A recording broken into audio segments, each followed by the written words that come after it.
On my wedding day to Alexander Hawthorne, his stepsister Isabelle threatened to jump off a building. Alexander abandoned me at the altar, still in my wedding dress, to save her. Facing the mocking eyes of the guests, I publicly declared, "Whoever comes up here to marry me today, I'll be their bride." 3 years later, Alexander returned to the Hawthorne mansion with Isabelle.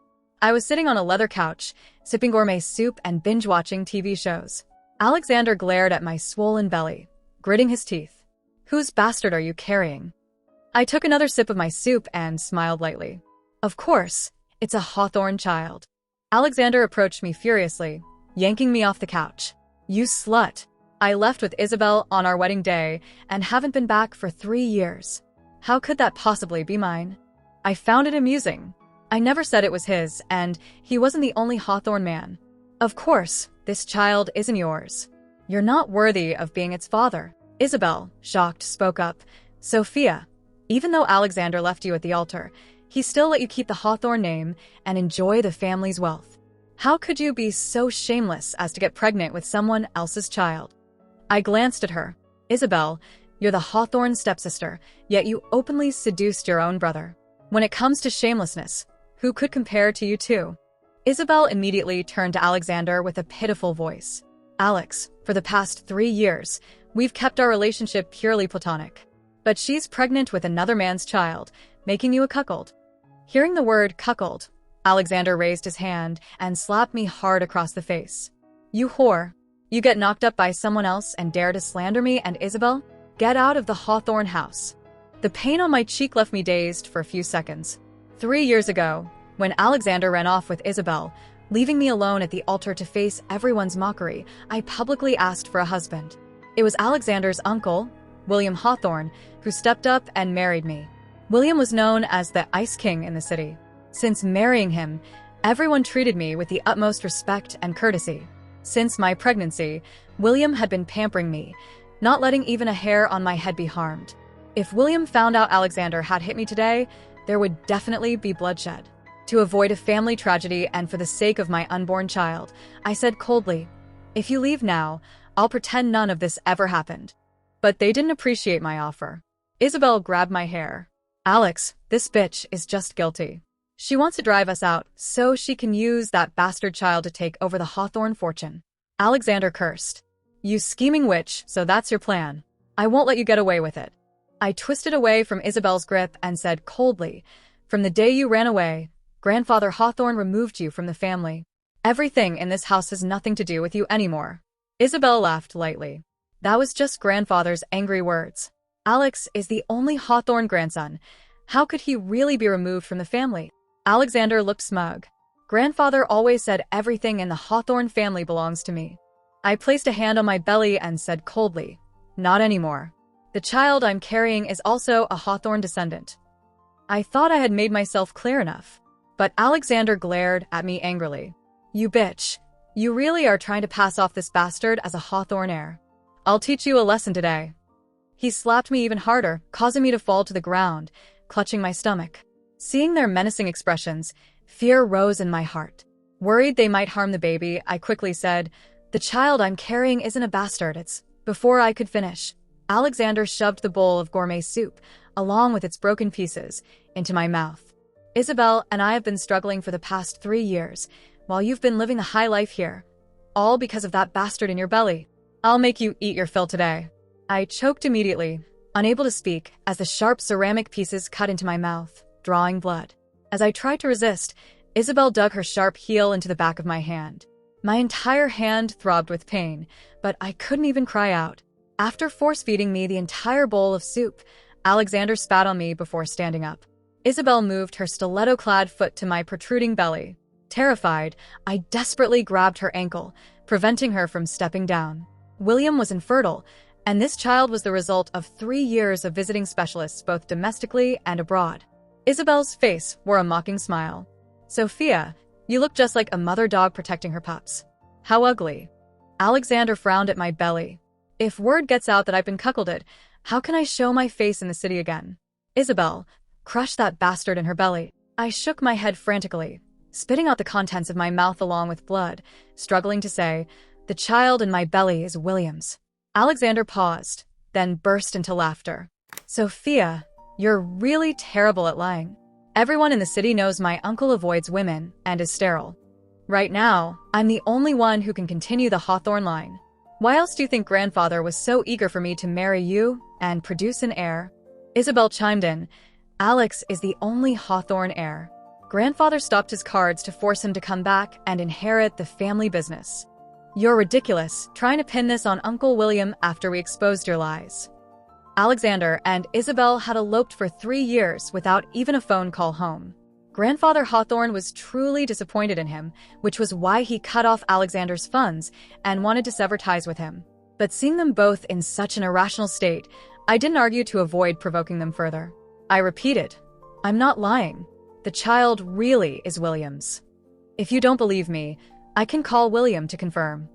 With one hand protecting my belly, I reached for my phone on the table. If I could just contact William, he would rush over to save me and the baby. But just as I grabbed the phone, Alexander snatched it away and smashed it on the ground. Seeing the screen shatter into pieces, my heart sank. Alexander grabbed my chin and said, My uncle is unpredictable and feared by everyone in the city as the Ice King. If he finds out I can't even handle being cuckolded, he'll think I'm useless and won't pass the company to me. Sophia, isn't that why you wanted to call my uncle? I shook my head quickly. No, the baby I'm carrying is... Before I could finish, Isabelle pressed her heel into my stomach. Alex, why waste words on this slut? Let's quickly get rid of the bastard in her belly and go report to grandfather. A sharp pain shot through my abdomen, and I could feel the baby moving frantically inside. I was filled with unprecedented panic. I looked at them pleadingly. Please, spare my child. Isabelle took out her phone and pointed it at me. If you kneel down and bark like a dog twice, then say you're a promiscuous bitch. I'll spare the child in your belly. At this moment, for the sake of my unborn child, I could no longer care about anything else. I turned and knelt on the ground, barked woof, woof twice, and said with a trembling voice, I'm a promiscuous bitch. Isabelle bent down to look at me, a smug smile on her lips. Sophia, when I knelt before you begging you not to marry Alex, did you ever imagine this day would come? Back then, Isabelle had come to me, saying she and her stepbrother were in love, asking me to break off the engagement. The marriage between the Hawthorne and Winters families was arranged by our parents, with countless business interests behind it. If I had proposed to break it off, the responsibility would have fallen on me, and the Winters family would have suffered. So, I refused her request. I never expected her to hold such a grudge until today. Now, I had no energy to argue about past events. I looked at them pleadingly. Please call an ambulance quickly. Alexander stomped on my back. Sophia, you really are a slut. You do anything for this bastard. I was pinned to the ground, my belly hitting the hard floor. A burning pain spread across my abdomen. You said you'd spare my child. Isabelle spoke casually. I said I'd spare your child, but Alex didn't say anything. You bitch, using that bastard in your belly to scam the Hawthorne family under my name.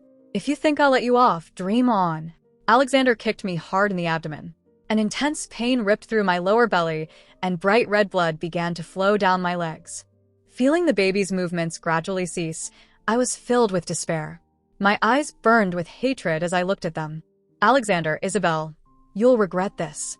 Isabelle stood beside Alexander, her eyes filled with malice. Alex, this bitch still hasn't learned her lesson. Looks like she needs more punishment. Hearing this, Alexander's lips curled into a cold smile. Let's see who makes whom regret. Isabelle, go find a rope. Isabelle immediately understood and found a rope from the living room, walking towards me. I dragged my bleeding lower body backward, my eyes full of terror. What are you going to do? But their only response was excitement on their faces. They tied my hands and feet together with the rope, then dragged me from inside the house to the outside, leaving a long trail of blood on the floor. They dragged me to the edge of the swimming pool. Alexander kicked me into the pool. With my limbs bound, I could only sink helplessly to the bottom. The pool water sealed my mouth and nose, and the agony of suffocation overwhelmed me. Just when I thought I was about to die, Alexander pulled me up by the rope. Sophia, have you learned your lesson? Will you ever dare to cuckold me again? I gasped for air, but I could feel the pain in my abdomen sinking lower and lower. I had attended prenatal classes with William before, and I knew this meant I was going into premature labor due to the trauma. Although I knew the chances of the baby surviving were slim, I didn't want to give up this last hope. I pleaded with Alexander again. I've learned my lesson. I'll never do it again. Please spare me and the baby. I'm going into labor. Please call an ambulance, I beg you. Alexander spat at me. Bitch, you're still thinking about that bastard. I see you have no remorse at all. There's no way I'm letting that bastard leave the Hawthorne house alive today. He raised his foot to kick me back into the pool. I closed my eyes in despair, my heart filled with fear of drowning. Just then, the gates of the Hawthorne mansion burst open. William rushed in, his eyes filled with urgency, and shouted, "Stop." Alexander was startled by his uncle's shout, instinctively dropping the rope. He had always been afraid of his uncle, known as the Ice King. But when he saw Grandfather Hawthorne following William, Alexander regained his composure. After all, he was the only grandson in the family, the apple of his grandfather's eye. He rushed to embrace Grandfather Hawthorne, forcing out a few tears. "Grandpa, I've missed you so much these past 3 years." Isabelle also stepped forward. As the Hawthornes' adopted daughter, she wasn't as close to Grandfather Hawthorne as Alexander.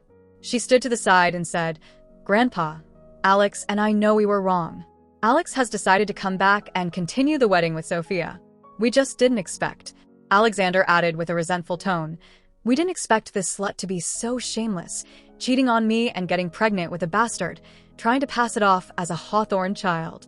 But don't worry, Grandpa. I've already taken care of the bastard in her belly. The Hawthorne name won't be disgraced." Hearing this, Grandfather Hawthorne pushed Alexander away and finally saw me, barely alive by the pool.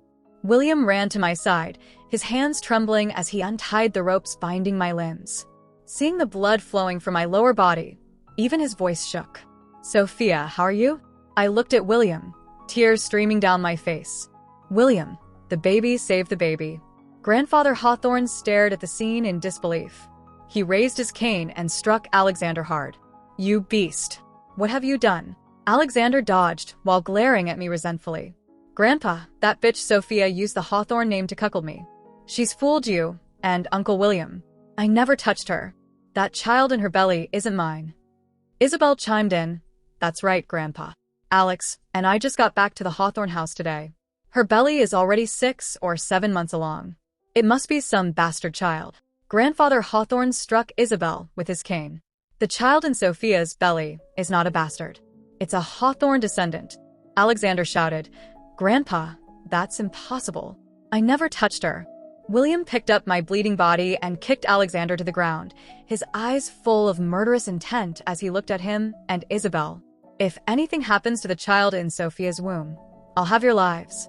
With that, he carried me hurriedly to the hospital. Alexander was so terrified by his uncle's killing intent that he didn't dare breathe. After William left, he took a deep breath and looked at his grandfather. "Grandpa, has Uncle gone mad? How can he threaten my life for that promiscuous?" Isabelle whispered beside him. "Alex, could this all be a plot by Sophia and Uncle William? Uncle is sterile, so maybe they're using the bastard in Sophia's belly to seize your inheritance." Alexander immediately turned to Grandfather Hawthorne. "Grandpa, you must stand up for me. All the Hawthorne fortune belongs to me. It can't fall into outsiders' hands." Seeing that they still hadn't grasped the situation even when facing death, Grandfather Hawthorne angrily struck Alexander's head with his cane. "To think that I, Theodore Hawthorne, known for my wisdom, could have such a foolish descendant.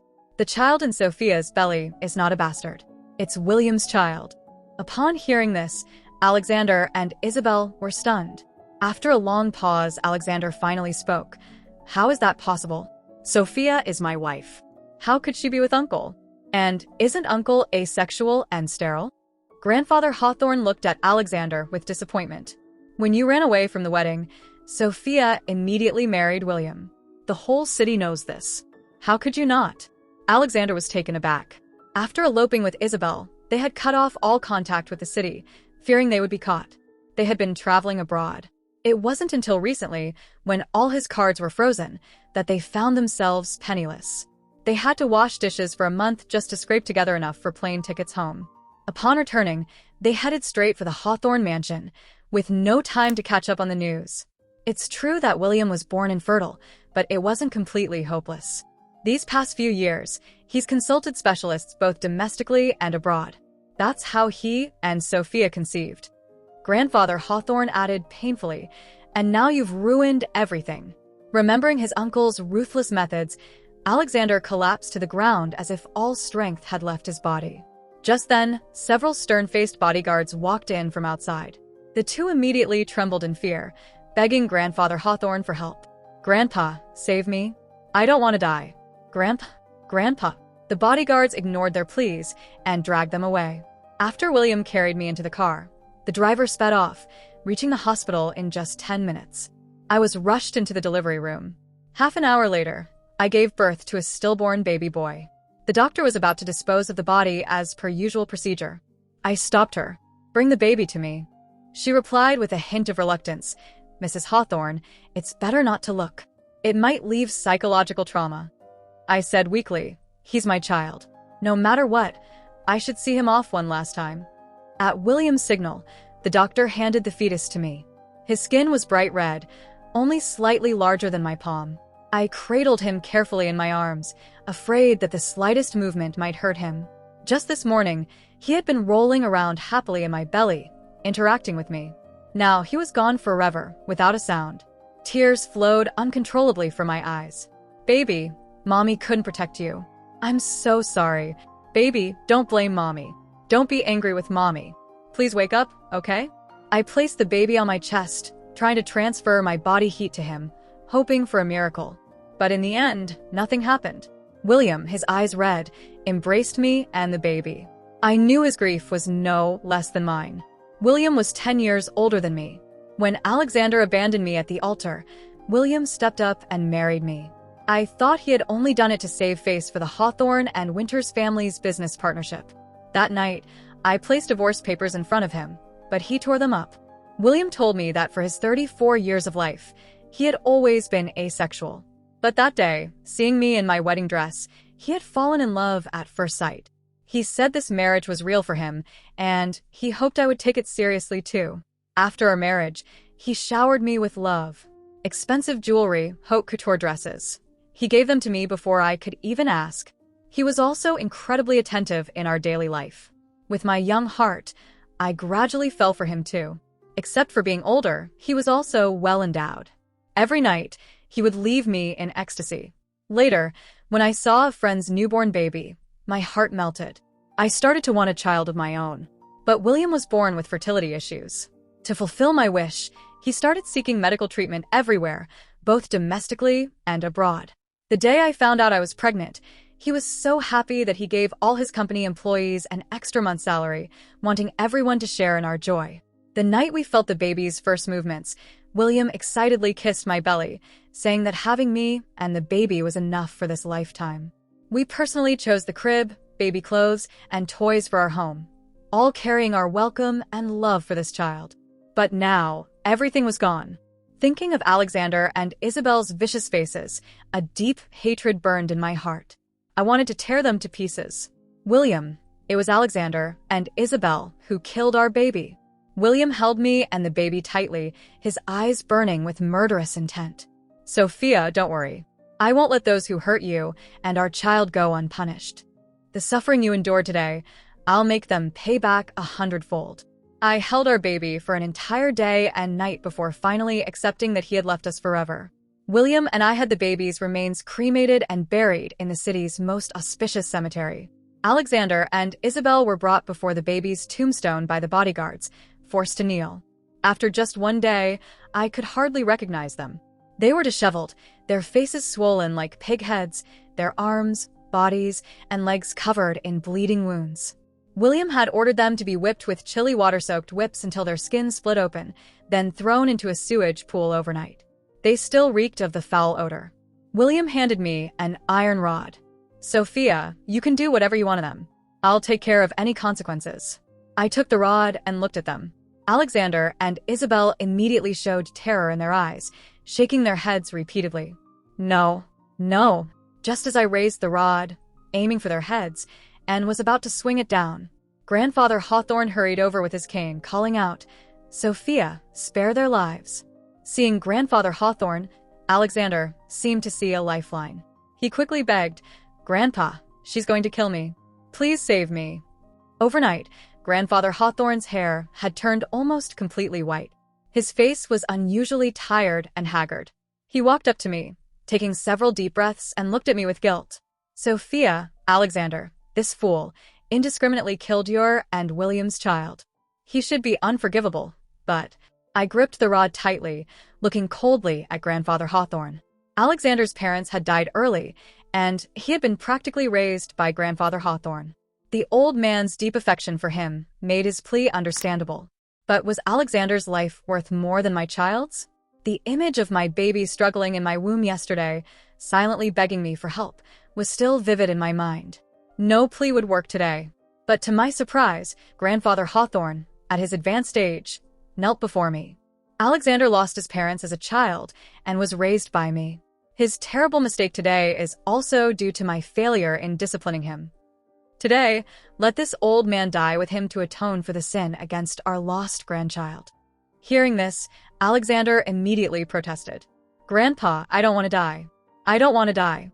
He broke free from the bodyguards and ran to Grandfather Hawthorne, trying to pull him up. "Grandpa, how can you kneel to her? Get up and take me away." Grandfather Hawthorne shook off Alexander's arm and struck him mercilessly with his cane. "You beast, kneel down and beg forgiveness from your aunt and the dead child." Whether beaten into submission by Grandfather Hawthorne or realizing that his grandfather could no longer protect him, Alexander finally knelt at my feet, repeatedly kowtowing. Beside him, Grandfather Hawthorne also bowed to me. "If you must kill, kill me first. This way, I can face Alexander's parents in the afterlife with some dignity." I staggered back a step, still holding the iron rod. This man, once a titan of industry who had lived a proud life, was now kneeling before me. My emotions were in turmoil. Later, when I saw a friend's newborn baby, my heart melted. I suddenly found myself wanting a child of my own. But William had fertility issues. Determined to fulfill my wish, he sought medical treatment everywhere, both locally and abroad. The day I found out I was pregnant, he was overjoyed, giving all his employees an extra month's salary to share in our happiness. The night we felt the baby's first movements, William kissed my belly with excitement, telling me that having both me and the baby was enough for him in this lifetime. We personally chose the crib, baby clothes, and toys for our home, each item a symbol of our love and anticipation for this child. But now, everything was gone. As I thought of Alexander and Isabelle's cruel faces, a deep hatred burned in my chest. I wanted to tear them apart. "William, it was Alexander and Isabelle who killed our baby," I cried. William held me close, his eyes full of rage. "Don't worry, Sophia. I won't let those who hurt you and our child go unpunished. The suffering you endured today, I'll make them pay for it 100-fold. I held our baby for a day and a night, slowly coming to terms with the fact that he was gone forever. We had our baby cremated and buried in the city's most prestigious cemetery, a final resting place worthy of our child. Then, I had Alexander and Isabelle dragged before the baby's tombstone. They were unrecognizable, disheveled, swollen faces, their bodies covered in bleeding wounds. William had ordered them to be whipped with chilly water-soaked lashes until their skin split, then thrown into a sewage pool overnight. They reeked of the foul stench, their bodies broken. William handed me an iron rod. "Sophia, do whatever you want with them. I'll handle any consequences." I gripped the rod, glaring at them. Alexander and Isabelle trembled in fear, their eyes wide with terror. "No, no," they begged. Just as I raised the rod, ready to strike, Grandfather Hawthorne appeared, calling out, "Sophia, spare their lives." Seeing him, Alexander seized the opportunity. "Grandpa, please save me. She's going to kill me," he pleaded. Grandfather Hawthorne, now visibly aged and exhausted, walked toward me, breathing heavily. "Sophia, I know Alexander has wronged you deeply. But he's still my grandson, and he was raised by me. His mistake today is also my fault." I tightened my grip on the rod, coldly watching the old man. Alexander's life meant nothing to me after everything he had done. The image of my baby, struggling in my womb and begging for help, was still vivid in my mind. There was no plea that would change my resolve. But to my surprise, Grandfather Hawthorne dropped to his knees. "Let me die in his place. This way, I can atone for my failure in raising him." Alexander screamed, "Grandpa, don't. I don't want to die." He tried to pull Grandfather Hawthorne up, but the old man slapped him away, his cane striking Alexander harshly. "You fool!" Grandfather Hawthorne shouted. "Kneel and beg for forgiveness from your aunt and the child you killed." Finally, Alexander, broken and realizing he had no one left to protect him, fell to his knees. He bowed deeply, repeatedly kowtowing. Grandfather Hawthorne followed suit, his voice filled with remorse. "If you must kill, kill me first. Let me atone for my sins." I staggered back, still holding the rod. This man, once a proud titan of industry, was now kneeling before me, his entire demeanor shattered. I was torn. If Grandfather Hawthorne had continued to protect Alexander, I would have been resolute in my decision. But now, with him offering his life for his grandsons, I was at a loss. William stood behind me, steadying me. His gaze was sharp as he surveyed the scene. He then spoke harshly. "Are you all deaf? Take him away immediately." The bodyguards quickly moved to escort Grandfather Hawthorne out. William, seeing my hesitation, took the rod from my hand. "I'm the father. Let the task of revenge fall to me. You shouldn't have to witness this." With their last hope gone, Alexander and Isabelle's eyes filled with terror as William approached them with the rod. "Uncle, I'm your nephew," Alexander pleaded. "If you kill me, how will you face Grandpa? How will you face my father in the afterlife?" William raised the rod, his voice cold. "That's no longer your concern." The rod whistled through the air, ready to strike. In that moment, I grabbed William's arm, stopping him. He turned to look at me, and I took a deep breath. Letting them die would be too easy. Why not break their limbs and banish them from the Hawthorne family? Let them suffer the hardships of life, worse than any punishment. William frowned but nodded. "Sophia, you don't need to worry about their punishment. I care only about avenging you and our child." I pressed my hand gently over his, my voice soft but firm. Death is not always the worst punishment. They've lived their lives in luxury, never knowing hardship. If we cripple them, force them to live as invalids, that would be the greatest punishment.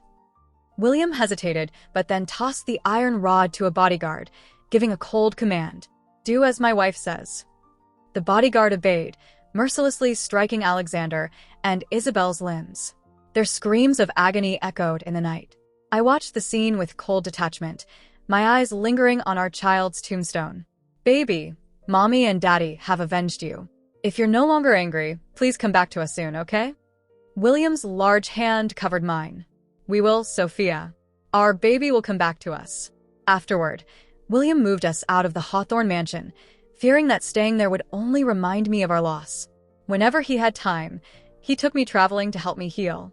Though neither of us spoke of our lost child again, we both knew it would forever be a scar in our hearts. 3 years later, I became pregnant again. From the moment we found out, William became incredibly protective, hiring dozens of bodyguards and nannies to ensure my safety. Not even a fly was allowed near me. By the 5th month of pregnancy, William stopped going to the office, staying home to watch over me, his worry growing as my belly swelled and my feet became painfully swollen. Every night, he would comfort me, his brow furrowed with worry. "Sophia, I'm so worried. Nothing can happen to this child." I smiled, smoothing the wrinkles between his brows. "William, I think you're the one with prenatal anxiety. Should I take you to see a doctor tomorrow?" William placed his hand over mine, his voice filled with concern. "No, Sophia. This time, nothing will happen to our baby." Soon after, I gave birth to a healthy boy. The pain of losing our first child slowly began to fade for both William and me.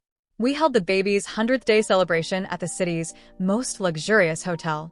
As we stepped out of the car with our son, a shabbily dressed man with a twisted gait rushed toward us. At first, I thought he was a beggar, but as he drew closer, I recognized him. It was Alexander. "Uncle, Aunt, now that you have a new child, please let me return to the Hawthorne family.